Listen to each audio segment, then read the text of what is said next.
Hiinlased on nüüd leidnud, et võiks rinda pista Põlva iidoliga ehk Passatiga. Tegelikult on neil ambitsioonid veel suuremad ja tahaks Superbi ja Octavia pirukat ka veel endale haarata. Kas nüüd Põlvas peaks kartma BYD Seal 6 DMI Touringu pealetungi? No vaatame.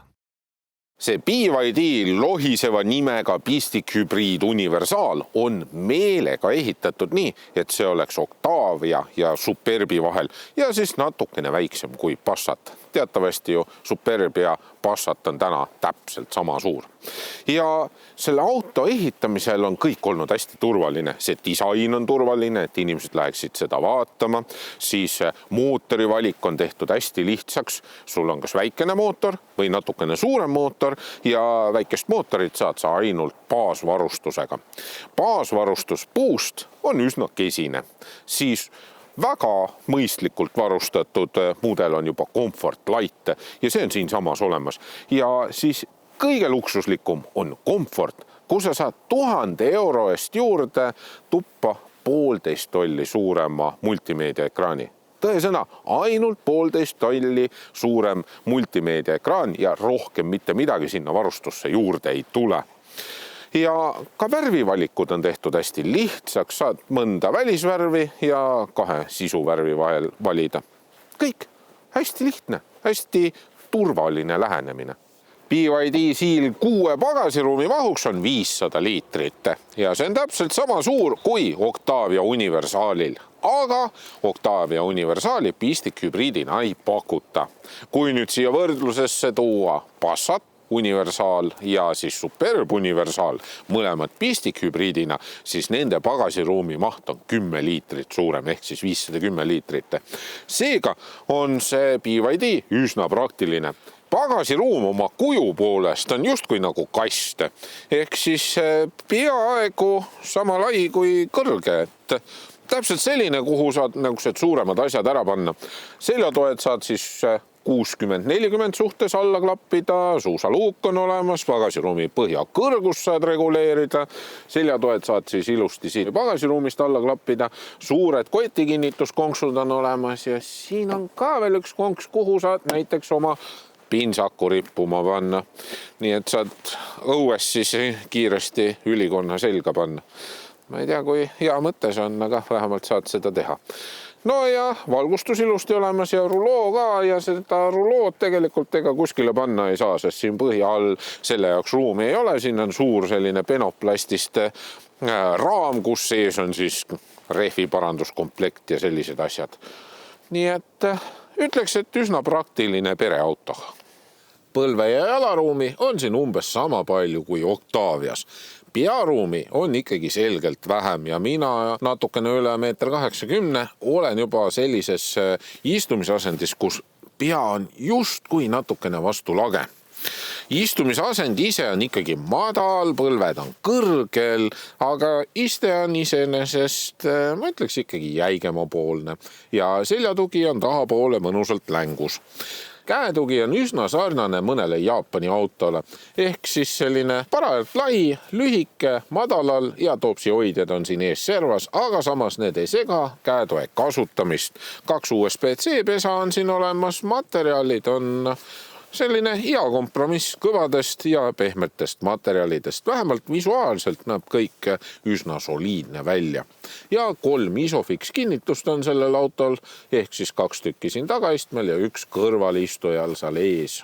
Juhi koht on disaini poolest justkui nagu mõni Jaapani auto ja iseenesest materjalid on kõik viisakad, on pehmeid materjale, on kõvemat plasti, aga kõik näeb niisugune soliidne välja. Juhi koht soosib muidugi pisikesi, lühikesi inimesi. Ja näiteks üks asi, mis kohe näitab seda, on see, et kui sa paned jalad siia pedaalide peale ja kui sul on ikkagi jalanumber seal ütleme 43 või suurem, siis sul siin ei ole jalalruumi. Jalg jääb ninapidi siia armatuurlaua taha kinni. Ehk siis kui sul on 38 number või väiksem, siis saad siin pedaale ilusti opereerida. Järgmine asi on see, et istme esimest serva ei ole võimalik üles reguleerida ja see tähendab seda, et kui sa oled ikkagi pikemate jalgadega inimene, siis sul jalad ei ole normaalselt toetatud ja siis sa pead kas selle istme võimalikult taha laskma või siis seda istet ülespoole reguleerima. Aga kui sa oled pikem inimene, siis sul tegelikult väga palju ei ole siin pearuumi, et seda ülespoole reguleerida. Minul vaevu mahub rusikas pea ja lae vahele. Ja iste ise on üsna lame ja istme põhi on täpselt selline, nagu istuks mõne vineerplaadi peal. Ehk siis hästi selline kõva ja üldiselt ei ole just mugav. Rooli saad sedasi reguleerida, et sa seda näidikute paneeli näed täielikult, aga nii nagu enamus Hiina autodel või kõikidel Hiina autodel, see näidikute paneel on hästi mürarohke ja kogu see info, mis siin on kohati nii pisikene, et võta kas või luuppappi, et aru saada, et kus mingisugune info on. Multimeedia on selles mõttes ka täpselt nii nagu kõikidel teistel Hiina autodel, ehk siis tarkvara põhi on sama, küll muidugi BYD on jätnud alumise menüüriba selliseks, et kui sa oled Apple CarPlays või Android autos, siis see alumine menüüriba on alati kättesaadav. Aga erinevad sõiduabilised, ohutusabilised pead sa menüüde rägastikust siis üles otsima ja need välja lülitama. Küll muidugi mõne aja pärast harjud sa sellega ära ja sa tead juba, missuguseid menüüsid siis surfata. Ja sellel BYD-l ei ole seda BYD uhket lahendust, kus sa saad multimeedia ekraani siis horisontaalseks või siis vertikaalseks pöörata. 2 juhtmepalaadiat on, millest üks on siis jautusega ja kiirem, teine on natukene aeglasem ja tavaline. Korralikud topsihoidjad on ka jällegi niimoodi paigutatud, et need ei jää sind häirima, kui sa selle autoga sõidad ja mõned vajalikud nupud on füüsiliselt olemas ka siin all keskkonsoolis. 1,5 liitrine bensiinimootor koos elektrimootoriga arendab 155 kilovatti ja 300 newtonmeetrit. Blade aku mahuks on 19 kilovatt-tundi, laadimisvõimekus on 6,6 kilovatti, seega 3 tunniga saab aku täis või 26 kilovatiga kiirlaadijaga umbes 30 minutiga. See pistikhübriid BYD sõidab kui moodsa aja diisel.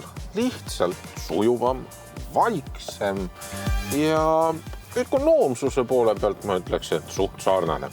Ja BYD on teinud siis selle pistikhübriidi niimoodi, et see bensiinimootor on enamasti generaatori eest. Ehk siis see töötab enamasti tühipööretel, hästi sujuvalt toimuvad ümberlülitused, hästi natukene kuuled, et see mootor hakkab urisema, aga see ongi ju tegelikult tähtis hübriidi puhul, eriti just pistikhübriidi puhul, et sa tahaksid sõita niimoodi, et sa ei saa aru, et auto sinu eest siis toimetab ja teeb mingisuguseid ümberlülitusi.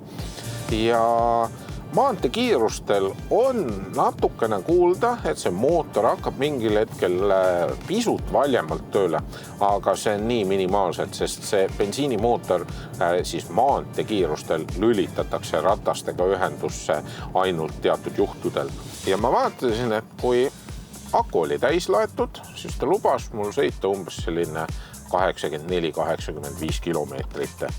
Ja siis näitas ka BYD arvutuse järgi, et see auto tarbib siis elektrit ja bensiini kokku võrdväärselt siis 4,4 liitrise bensiinikuluga. Ja kui nüüd aku tühjaks sai, siis hübriidasendis edasi sõites. Teate küll, see ise laadimishübriid, siis oli kütusekulu liitri võrra suurem, ehk siis 5,4 liitrit. Ja siis, kui aku oli täitsa juba tühi ja panin selle laadima, siis tõusis veel liitri võrra, ehk siis 6,4 peale.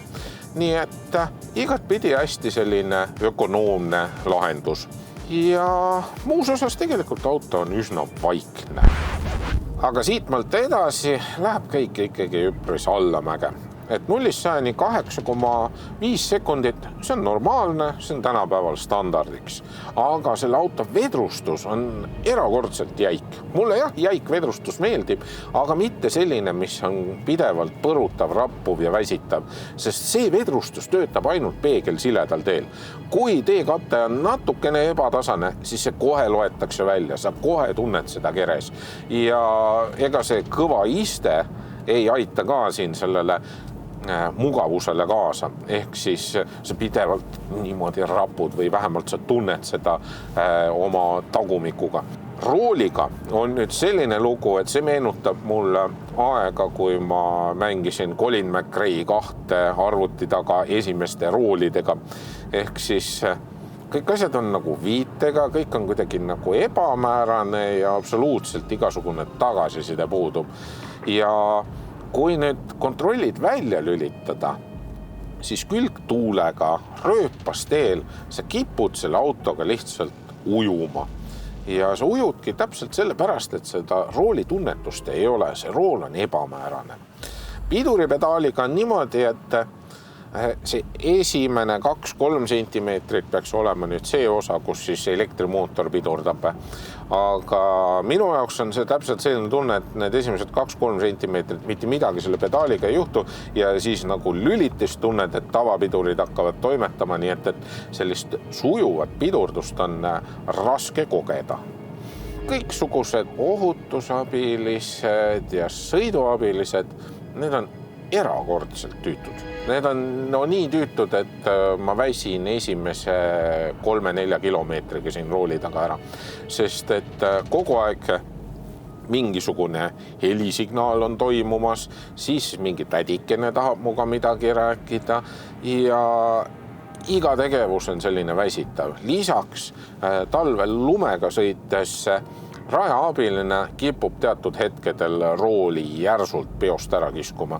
Ja seda seetõttu, et ta siis ei näe kas neid teekatte jooniseid või siis on nende teekatte märgistustega selline lugu, et sa sõidad lihtsalt vale koha peal ja auto siis arvab, et kuule, see on ohtlik. Sa pead teistmoodi sõitma, aga talvel Eestis sõidad ikkagi nii, nagu sõidurada on tee peale sõidetud ju. Mis puudutab selle auto LED-tulesid, siis need on sellise lillaka varjundiga, umbes sarnased nagu kunagi Peugeot 508 olid. Ja need ei näita väga nagu kaugele ka, et see valgus hajub ikkagi nina ette üsna kähku ära. Kaugtulede ümberlülitus on tavaline, ehk siis sellel ei ole LED-matriks esitulesid.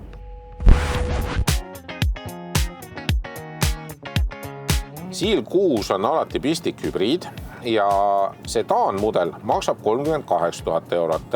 Universaal maksab 39 000 eurot ja selle raha eest saad siis baasvarustuses nõrgema mootoriga mudeli. Selline proovisõiduauto maksab 44 000 eurot. Ja kui ma siia võrdlusesse võtan pistikhübriid Superbi, siis Superbi hinnad algavad 42 000 eurost ja Passat pistikhübriidi hinnad algavad 49 000 eurost. Tõsi, nii Passati kui ka Superbi varustus on kindlasti baasis kesisem, kui võtame selle võrdväärse Comfort Light varustuse. Aga kindlasti nii Passat kui ka Superb on oma sõiduomadustelt peajagu üle võrreldes selle autoga. Ka istmemugavus on peajagu üle. Elektriliselt saad vaakgrupi autodega ikkagi sõita üle 100 kilomeetri, ehk siis BYD-ga saad elektriliselt natukene vähem sõita. Aga kokkuvõttes ongi maitse asi, kellele meeldib siis see BYD ja kes läheb vaatab, paneb natukene raha juurde ja siis soetab endale kas siis Superbi või Passati. BYD Siil 6 DMI Touring on pistikhübriidina efektiivne ja hinnalt soodsam, aga Passat ja Superb omavad märgatavalt paremaid vedrustuse häälestusi ja sõiduomadusi. Seega Põlvasse pole niipea BYD pealetungi oodata.